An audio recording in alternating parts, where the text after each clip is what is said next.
കൂട്ടുകാരെ, നമ്മൾ ഇന്നൊരു കഥ പറയാൻ പോവുകയാണ്. കഥയുടെ പേര് ശുരകന്റെ പരുത്തിക്കൃഷി.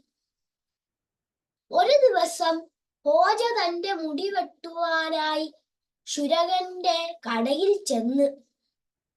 തന്റെ ജോലിയിൽ തീരെ പരിചയമൊന്നും കുറവായിരുന്നു. എന്നാലും ശുരകനെ ഒന്ന് വെട്ടിക്കൊടുത്തു. ഹോജയുടെ താടി വലിച്ചുകൊണ്ടിരുന്നപ്പോൾ കത്തി തട്ടി ഹോജയുടെ മുഖത്ത് ചെറിയൊരു മുറിവ് പറ്റി. ശുരകൻ ഉടൻ തന്നെ ഒരു കഷണം പഞ്ഞിയെടുത്ത് മുറിവിൽ വെച്ചു. ഇതൊക്കെ എപ്പോഴും സംഭവിക്കുന്നതല്ലേ? പഞ്ഞി ചോരയിൽ പറ്റിപ്പിടിച്ച് മുഖത്ത് തന്നെ ഇരുന്നു. വീണ്ടും പല പ്രാവശ്യം ഇതുപോലെ ഹോജയുടെ മുഖത്ത് അവിടെയും ഇവിടെയും ഒക്കെ മുറിവ് പറ്റി.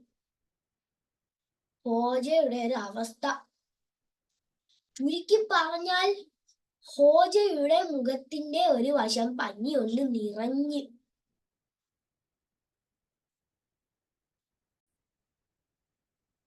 മുഖത്തിന്റെ മറുവശം വടിക്കുവാനായി തുടങ്ങി. ശുരകനെ തടഞ്ഞുകൊണ്ട് ഹോജ പറഞ്ഞു. എന്തുവാ പറയാൻ പോകുന്നത്? നമുക്ക് കാണാം. സുഹൃത്തേ, ഇനി മതിയാക്കിക്കൊള്ളൂ. അതിന്റെ കാരണം നമുക്ക് എല്ലാവർക്കും അറിയാം. എന്റെ മുഖത്തിന്റെ ഒരു വശം മുഴുവനും തന്നെ പരുത്തിക്കൃഷി കൊണ്ട് നിറഞ്ഞ്. മറുവശത്ത് ഞാൻ കുറച്ച് ബാർലി കൃഷി ചെയ്തു കൊള്ളാം. ഹോജയ്ക്ക് നല്ലതാണ്. ഇനി അടുത്ത മുടി വെട്ടാൻ പോകുമ്പോ എന്തായിരിക്കും അവസ്ഥ? ഹോജ തീർന്ന്.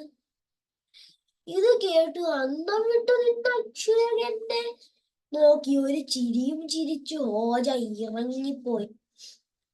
ഇറങ്ങിപ്പോയെന്ന് പറഞ്ഞാൽ ഹോജ ഇനി അവളെ തിരിച്ചു വരാതെ സ്ഥലം വിട്ട്.